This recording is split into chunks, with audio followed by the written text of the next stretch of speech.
오늘 여호수아 10장 큰 전쟁, 기브온 전쟁, 기브온 전투 이야기가 기록되어 있는데요. 세상은 눈에 보이는 가시적 세계가 있고 또한 눈에 보이지 않는 영적인 세계가 있습니다. 두 세계가 있다라는 거 여러분 이거 믿음의 차원인지 모르겠지만 인정하십니까? 네, 눈에 보이는 세계가 있고 눈에 보이지 않는 세계가 있죠. 하나님의 말씀에 의지하는 기도는 영적인 세계뿐만 아니라 우리가 보고 있는 이 현실, 가시적인 세계에도 영향을 미칩니다. 어떤 분은 그런 얘기해요. 뭐 기도해도 무슨 소용이 있겠어요? 그렇지 않습니다. 기도가 세상을 움직이기도 하고 세상을 멈추게도 합니다. 하나님의 뜻에 따라, 하나님의 말씀에 따라 순종한 이 기도와 순종으로 여호수아와 이스라엘은 약속의 땅, 아브라함에게 주셨던 그 약속의 땅에 드디어 들어가게 됩니다. 그리고 그 땅을 정복해 가죠. 아브라함은 기원전 2100년에 살았던 사람입니다. 지금으로부터는 4100년 전에 살았던 사람이에요. 엄청나게 오래전에 사셨던 분이죠. 근데 여호수아도 만만치 않습니다. 여호수아도 기원전 1400년경에 살았던 인물입니다. 생각을 해보십시오. 기원전 2100년과 기원전 1400년. 우리 입장에서는 똑같이 옛날 얘기인데 두 사람 사이도 700년의 시간의 간극이 있습니다. 아브라함에게 주셨던 약속을 이루기 위해서 700년 후의 후손인 여호수아가 지금 칼을 들고 기브온 사람들과 함께 아모리 사람들을 대적하여 이 기브온 전투를 수행하고 있는 것이죠. 그리고 그 약속을 성취해 갑니다. 오늘 첫 번째 우리 6절 7절 말씀 한번 같이 볼까요? 죄송합니다. 5절 6절 말씀을 보겠습니다. 5절 6절 같이 읽겠습니다. 시작. 그러자 아모리 사람의 5 왕 곧 예루살렘 라기스 왕과 에글론 왕이 힘을 합쳐 모든 그들을 거느리고 올라와 기브온에 대항해 진을 치고 싸움을 걸어왔습니다. 기브온 사람들은 길갈 진영에 있는 여호수아에게 사람을 보내 말하기를 주의 종들을 그냥 버려두지 마시고 급히 우리에게 올라와 구원하고 도와주십시오. 산지에 거하는 아모리 사람의 모든 왕들이 우리를 치기 위해 모여 있습니다. 아멘. 기브온이 이스라엘과 평화조약을 맺고 가장 그 사실에 놀라면서 충격을 받았던 사람이 있었습니다. 바로 예루살렘 왕 아도니 세덱입니다. 그 당시 예루살렘은 아모리 사람들이 다스리고 있었는데요. 기브온에서 불과 10km 정도 거리에 떨어진 예루살렘 입장에서는 바로 인근 지역이 적에게 넘어간 것이죠. 제가 지도를 좀 준비를 해봤는데요. 한번 보여주시겠습니까? 지도에 보시면 기브온이라는 이 지역 도성을 중심으로 보면 가장 가까운 성이 예루살렘입니다. 그리고 그 밑에 다른 4개의 성, 아모리 사람들의 도시국가들이 있었죠. 그 사람들 입장에서는 가장 가까운 이웃인 기브온이 이스라엘 편에 넘어갔다는 것에 충격을 받고 연합군을 편성하죠. 10km 거리. 여러분 10km 거리면은요 군인들은 빠르게 가면 2시간이면 갈 수 있는 거리입니다. 굉장히 가까운 거리입니다. 그러니 이제 전쟁을 시작을 하는 것이죠. 이스라엘 군이 오기 전에 빨리 전쟁을 끝내야겠다. 그런데 길갈 저기 이제 동쪽에 있죠. 여리고 옆에 길갈에 이스라엘 군대가 머물고 있었는데 길갈에서 기브온까지는 약 40km 거리입니다. 네. 지금 우리 있는 교회에서 제주 공항까지 거리가 한 40km 정도 됩니다. 네. 차로 가면 1시간이지만 걸어가면 얼마나 걸릴까요? 한 10시간 이상 걸어가야 되는 거죠. 근데 문제는 평지를 걸어가면 10시간인데 한라산을 40km로 올라간다 생각해 보십시오. 산지를 간다는 건 하루 만에 못 갑니다. 사실 저 이스라엘 기브온, 예루살렘 저기는 이스라엘의 중간 산악지대로 해발 고도가 최소한 700에서 1000m 정도 됩니다. 그러니 길갈 마이너스 한 300m에서 해발 거의 1000m까지 1300m를 올라가야 되는 산악 행군인 것이죠. 기브온 사람들의 구원 요청에 여호수아는 기브온을 구출하기 위해서 군대를 이끌고 올라가죠. 사실 이스라엘 입장에서 예루살렘이든 그 아모리 왕들은요 어차피 싸워야 될 사람들입니다. 싸워야 될 적군이죠. 가나안 정복을 위해서는 반드시 싸워야 되는데 하나하나 만약에 싸우면 그래도 해볼만 합니다. 1대1로 싸우면 해볼만 합니다. 근데 5개의 연합군이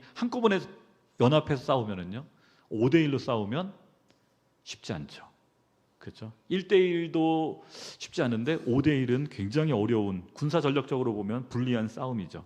그러나 여호와의 이름으로 기브온과 맹세를 했기 때문에 약속을 지키기 위해서 이스라엘은 이 기브온 전투에 참여합니다. 40km의 거리, 이 산악 행군을 사실은 물리적으로 말하면 3일 걸려서 가야 될 거리를 하룻밤에 정말 최선을 다해서 얼마나 급하게 갔는지를 성경은 기록하고 있습니다. 밤새 달려온 여호수아와 이스라엘 군대는 예상치 못했던 공격을 해서 사실은 이 아모리 연합군의 후방을 공격해서 혼란에 빠뜨리죠. 오늘 말씀 우리 8절 9절을 한번 읽어볼까요? 8절 9절 같이 읽겠습니다. 시작. 여호와께서 여호수아에게 말씀하셨습니다. 그들을 두려워하지 마라. 내가 그들을 내 손에 넘겨주었으니 그들 가운데 한 사람도 너를 당해낼 자가 없을 것이다. 그리하여 여호수아가 길갈에서 밤새워 행군에 가서 불시에 그들에게 들이닥쳤습니다. 여호수아 입장에서요, 이 다섯 왕국의 연합군을 상대하는 것 결코 쉬운 일이 아니었기에 큰 부담을 가지고 아마 실제로 두려웠던 것 같아요. 그러니 하나님이 두려워하지 말라라고 여호수아에게 이야기하죠. 아마 40km를 행군하는 내내 여호수아는 어떤 심정이었을까요? 기도했을까요? 안 했을까요? 기도했겠죠. 쉽지 않은 전쟁, 승리가 보장되어 있지 않은 전투, 5대1의 싸움. 아마 행군하는 내내 여호수아는 기도했을 것입니다. 우리 이스라엘의 병사들의 생명을 지켜주시기를, 이 전투에서 승리할 수 있도록 하나님 우리를 도와달라고 기도했겠죠. 하나님은 그 기도에 응답하셔서 두려워하지 마라.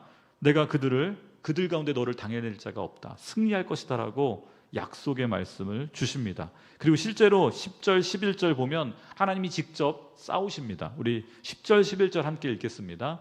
시작.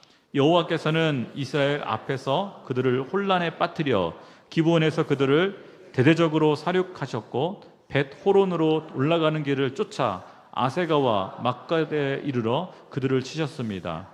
또 그들이 이스라엘 앞에서 도망쳐 벳호론으로 내려가고 있을 때 여호와께서 거기서 아세가에 이르기까지 하늘에서 큰 우박을 내리셔서 그들이 죽었습니다. 우박에 맞아 죽은 사람이 이스라엘 군사들의 칼에 죽은 사람보다 더 많았습니다. 아멘. 오늘 이 사건에 보면 지명이 명확하게 기록되어 있어요.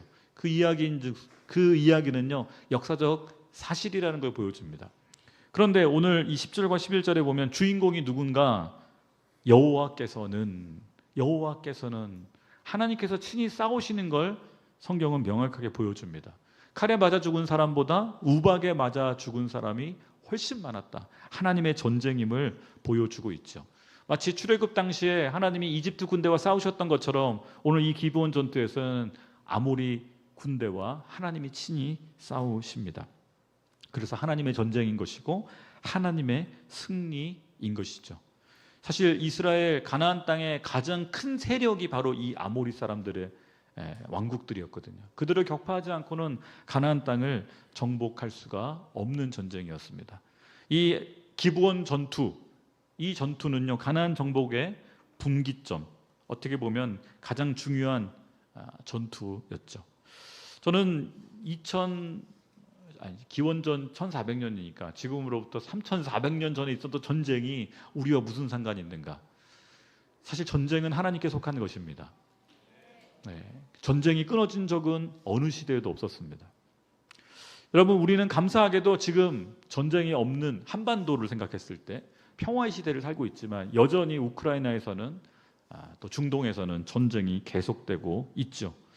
아마 여기 계신 분들은 전쟁이 피부에 와닿지 않을 거예요. 뉴스나 영화에서 나오는 이야기처럼 느껴지실지도 모르겠습니다. 그러나 우리 한반도는 전쟁이 끝난 것이 아니라 휴전 중인 휴전 국가입니다. 그래서 휴전선이라고 불리고 있고 거기에 수십만의 우리 장병들, 우리의 아들들이, 우리의 동생들이 나라를 지키고 있는 것이죠.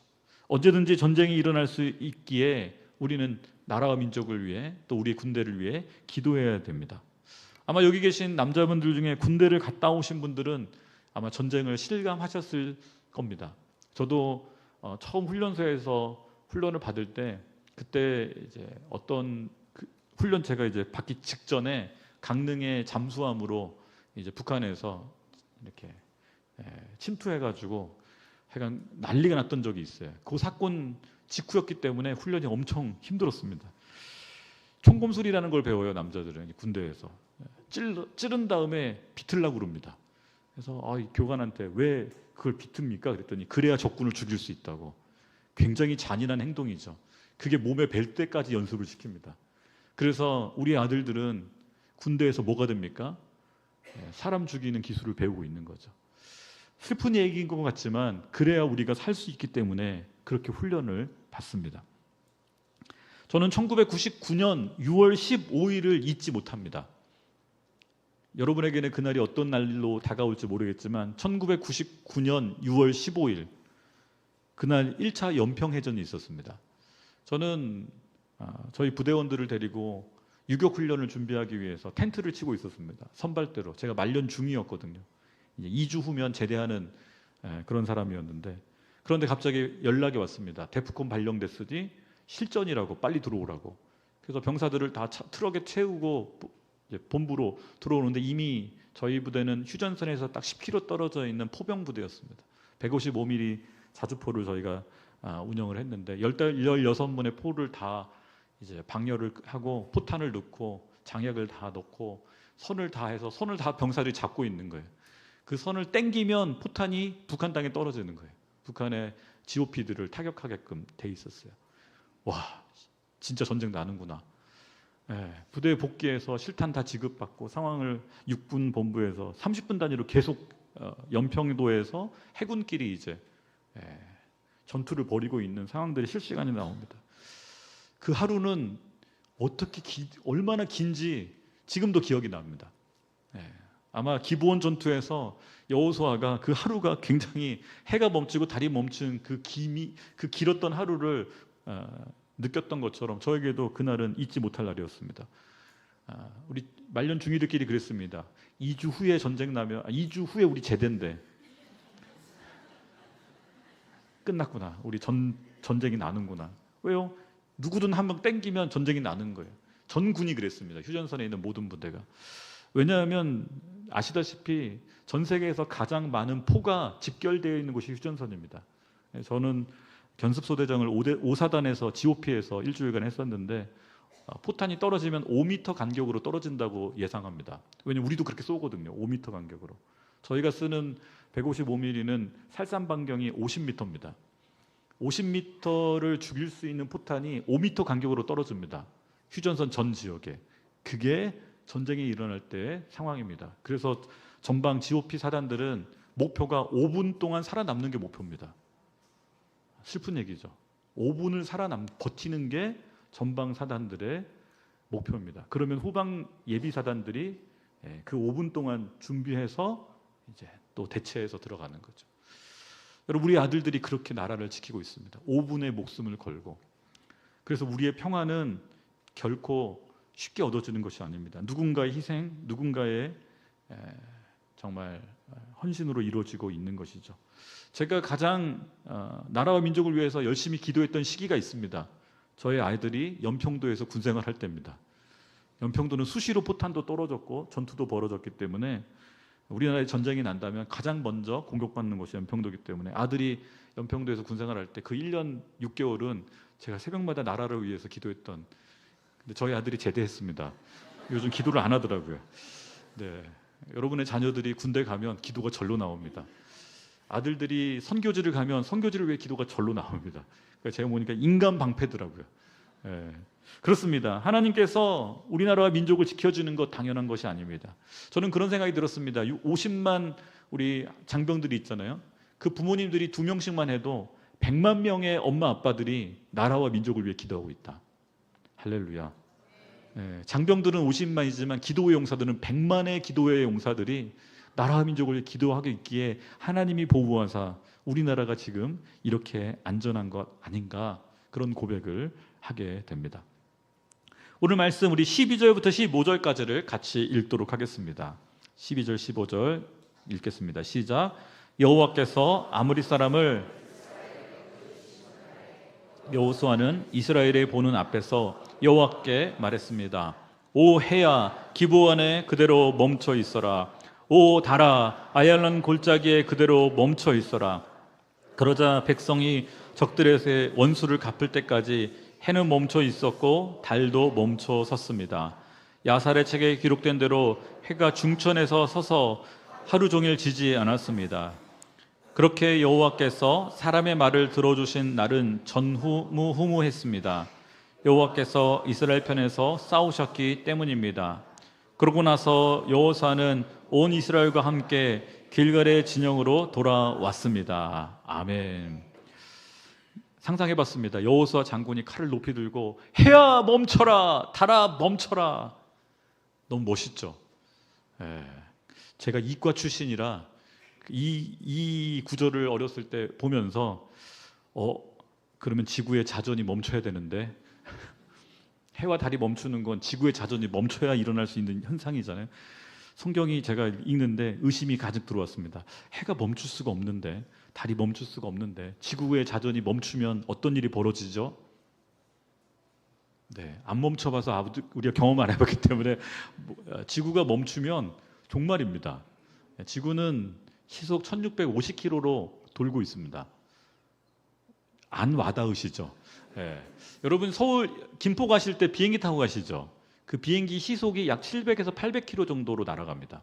그 여러분이 타시는 비행기의 2배 속도로 지구가 지금 돌고 있습니다. 네, 할렐루야. 그래도 우리가 이렇게 얌전히 있는 거 신기하죠? 왜냐하면 이게 관성이라는 물리의 법칙에 같이 돌고 있는 거예요, 우리가. 예, 그런데 지구가 갑자기 급브레이크를 밟으면 어떻게 되죠? 네, 지구가 딱 멈추면 네, 우리가 1650km로 튕겨져 나가든지 아니면 이 거대한 바다가 물은 유동적이잖아요. 물이 1650km로 계속 움직이게 돼 있습니다. 그러면 어떻게 될까요? 육지 전체가 거대한 쓰나미에 아주 파괴적인 쓰나미에 다 덮이게 됩니다. 그러다가 다시 돌기 시작하면 어떻게 될까요? 그럼 이제 거꾸로 파도가 앞으로 한번 치고 뒤로 한번 치고 그래서 전 지구가 종말을 맞이할 사건이 지구가 멈추는 사건입니다. 그래서 사실 지구가 멈추면 종말입니다. 예수님 오실 때나 일어날 수 있는 현상이죠. 그런데 지금 여호수아가 멈추라 했다고 해서 멈췄는가?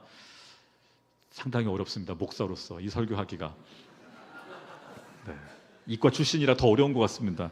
문과 출신이었으면 이거 문학적인 표현이라 이렇게 쉽게 그냥 넘어가 버리면 되는데 제가 이 이과 출신이라 제가 천체 물리학을 되게 좋아해가지고 네, 그렇습니다. 유명한 창조론자인 해리 림머 목사가 예일대학교 토튼의 책 여호수아의 긴 하루라는 책을 이제 가지고 설교를 하고요. 그걸로 많은 글들을 써냈습니다. 예일대학의 토튼이 쓴 여호수아의 긴 하루는 1890년에 나온 책입니다. 네, 굉장히 오래된 책이죠. 그리고 1954년도 하버드 연구소에 피커링이라는 이 과학자가 여호수아 시대에 이 잃어버린 하루를 찾았다. 컴퓨터로 계산을 해보니까 실제로 하루가 빠졌다. 인공위성 쏘는데 하루가 계산이 자꾸 틀린다. 그런 글들을 이 해리 림머 목사, 창조과학자입니다. 창조론자입니다. 이분이 많은 문헌에 글을 쓰고 설교를 해서 그게 한국교회도 많이 영향을 줘서 많이 저는 창조과학을 좋아합니다. 그런데 이 창조과학이 하나님의 기적을 무리하게 과학으로 설명하려다가 무리수를 줄 때가 많아요. 사실은 해리 림머 목사님의 이 설명은 굉장한 무리수를 둔 거였습니다. 미국에서는 이 여호수아 시대에 해가 멈추고 달이 멈추는 이 사건에 대한 많은 질문들이 나사 아시죠? 미국의 그 나사의 홈페이지에 수많은 질문들이 올라왔습니다. 이거 갖고.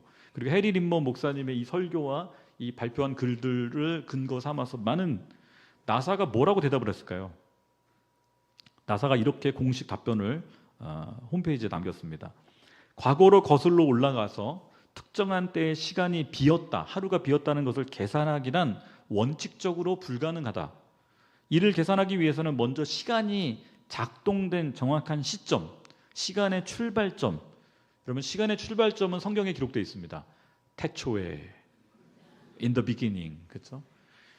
시간의 출발점이 설정돼야 하고 그 시간으로부터 하루의 시간을 24시간으로 동일하다는 가정하에 계산해서 지금까지 내려와야 여호수아의 이 시간이 멈춘 이 하루를 정확히 언제인지 실제로 하루가 비었는지를 계산해낼 수 있다. 근데 시간의 출발점을 설정할 수가 없다라는 거예요. In the beginning을 과학적으로 설정할 수가 없다는 거예요. 나사의 최종 답변은 이거였습니다. 이 주장의 근거에 대한 것을 자세히 알 수 없다. 모른다라는 거예요, 한마디로. 그게 나사의 공식 답변입니다. 하나님이 기적을 행하신다라는 것을 믿는 것을, 이 믿음을 과학으로 증명하는 것은 굉장히 다른 일입니다. 하나님은 그분의 목적을 성취하기 위해서 자연 현상을 조절하고 움직이실 수 있는 분이십니다. 폭풍우를 잠잠케 하시고 지구를 멈추게도 하실 수 있는 분이죠. 창조주이시니까. 그렇게 하실 수 있다라고 믿는 것과 실제로 기적들을 과학으로 증명하는 것은 다른 차원의 이야기입니다. 왜요? 왜 기적이겠습니까? 관찰되지 않고 관찰할 수 없고 굉장히 그것이 불가능하기 때문에 기적이라는 단어를 쓰는 거 아니겠습니까? 저는 이 기적을 과학으로 증명 불가능한 하나님의 신비라고 표현하고 싶습니다. 신비의 영역을 물리적 현상, 과학을 통해서 증명하는 것이 사실상 불가능한 것이 굉장히 많습니다. 그래서 신비의 영역으로 놔둘 필요가 있죠. 사랑하는 여러분, 어쨌든 이 기브온 전투는 이스라엘에게 있어서는 가나안 땅 정복의 가장 중요한 결정적 전투가 됩니다. 역사의 흐름을 바꿔놨죠. 실제로 우리 인류 역사의 흐름을 바꿔놓는 전쟁 또는 전투들이 있었습니다. 대표적인 게 2차 세계대전의 흐름을 바꿔놓은 노르망디 상륙작전 뭐 이런 거 있었죠. 임진왜란 때도 있었죠. 6.25 때도 있었습니다. 바로 인천 상륙작전. 제가 책 한 권을 좀 인용을 했는데요. 무릎으로 승리한 메가더 이런 책이 있습니다. 메가더 장군의 신앙에 대해서 좀 강조하는 책인데요. 이런 결정적인 전투에 믿음의 사람들의 기도가 어떤 기적을 만들어냈는가를 증언하는 책 중에 하나입니다. 그런데 이런 기적들은요, 과학으로 설명하기가 어렵습니다. 메가더 장군은 하나님에 대한 전능한 하나님이라는 표현을 즐겨 썼습니다. 그가 전쟁을 워낙 많이 했잖아요. 2차 세계대전 때부터 6.25까지. 그는 역사의 순간마다 중요한 때마다 전능한 하나님을 항상 언급하며 기도했고 공식 석상에서도 하나님을 향한 기도를 많이 올렸습니다. 전문가들이 미국 작전사령부에서 인천 상륙작전은 성공 확률이 5,000분의 1이라고 계산했습니다. 불가능하다는 거죠. 인천 상륙작전을 앞두고 태풍이 올라온다라는 보고가 올라왔습니다. 서해안 쪽으로 태풍이 올라오고 있다. 아니, 인천으로 상륙을 해야 되는데 태풍이 올라오고 있으면 작전이 됩니까? 날짜는 정해져 있고 모든 준비는 끝났는데 태풍이 올라오고 있다. 실제로 그 당시 케지아라는 태풍이 한반도로 올라오고 있었고 작전에 심각한 영향을 줄 것이기 때문에 작전을 포기하든지 아니면 시기를 늦추든지 해야 된다. 천재지변을 앞두고 인간의 한계를 깨달을 수밖에 없는, 그때 메가더는 기도합니다. 그의 기도가 남아있는데요, 제가 한번 읽어보겠습니다. 자비로우신 하나님 아버지여, 변함없이 우리 군대를 지켜주셔서 감사합니다. 지금 대한민국은 무법자들에 의해 송두리째 유린당하고 있습니다. 한국 국민들은 어린 자식을 들쳐업고 포탄 속에서 뒤섞여 모진 목숨을 이어가고 있습니다. 주님이시여, 이 도탄에 빠진 한국인들을 불쌍히 여기셔서 저들도 인간의 행복을 누릴 수 있도록, 되찾을 수 있도록 해주십시오. 주님, 간절히 비옵기는 저희들의 숭고한 뜻을 버리지 마시고 불어오는 바람을 멈추어 물길을 열어 주옵소서. 전능하신 하나님, 그 전능의 손길로 우리 군대를 도우사 늦기 전에 피로 얼룩진 한국인들의 상처를 싸매게 하시고 눈물로 얼룩진 저들의 치욕을 씻게 하옵소서. 우리를 도우실 분은 오직 하나님밖에 없사오니 주의 자비의 손길로 백기를 열어 주시옵소서. 주님, 언제나 우리의 작은 신음에도 귀를 기울이시는 예수님의 이름으로 기도합니다. 작전을 다 준비했고 많은 사람들이 불가능한 작전이다, 5,000분의 1의 확률이다, 포기해라. 메가더가 고집을 피워서 강행한, 지금 준비하고 있는 작전이 있는데 뭐가 올라와요? 태풍이 올라오고 있다는 거예요. 태풍이 멈춰달라고. 어떻게 됐을까요? 기적이 일어났습니다. 태풍의 진로가 바뀐 거예요. 그리고 실제로 9월 15일 날 상륙작전이 감행이 됩니다. 여러분, 이것을 어떻게 과학으로 증명할 수 있겠습니까?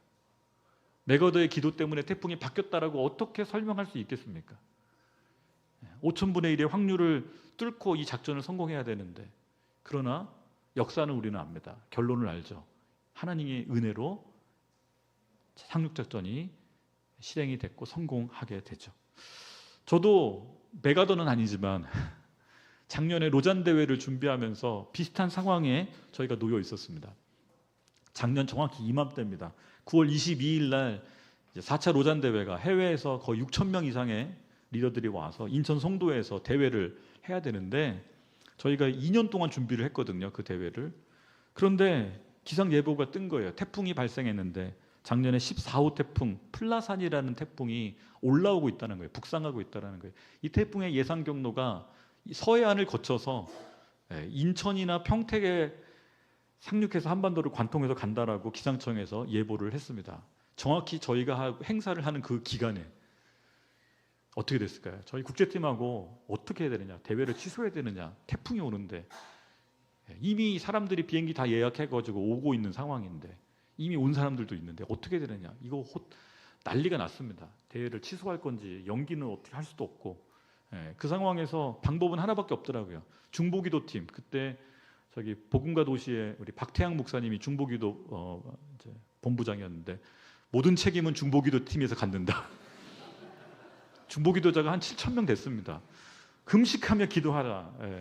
저는 이제 대회 진행본부장으로서 제가 대회 이제 봉사자들을 준비시키고 있었는데, 뭐 일주일밖에 안 남은 상황에서 태풍이 관통을 해버리면 그냥 대회는 박살 나는 거죠. 신기한 일이 벌어졌습니다. 올라오던 태풍이 갑자기 좌회전을 해서 중국 쪽으로 가는 거예요. 우리 그런 일은 흔히 봤습니다. 중국 분들한테 좀 죄송해요. 여기 중국 지금 사역자들이 계시는데, 근데 이 태풍이 또 신기한 건 뭐냐면 중국으로 들어갔다가 다시 유턴을 해가지고 제주도를 지나서 일본 쪽으로 가는 거예요. 그때 뉴스에서 나왔습니다. 이런 태풍의 경로는 본 적이 없다.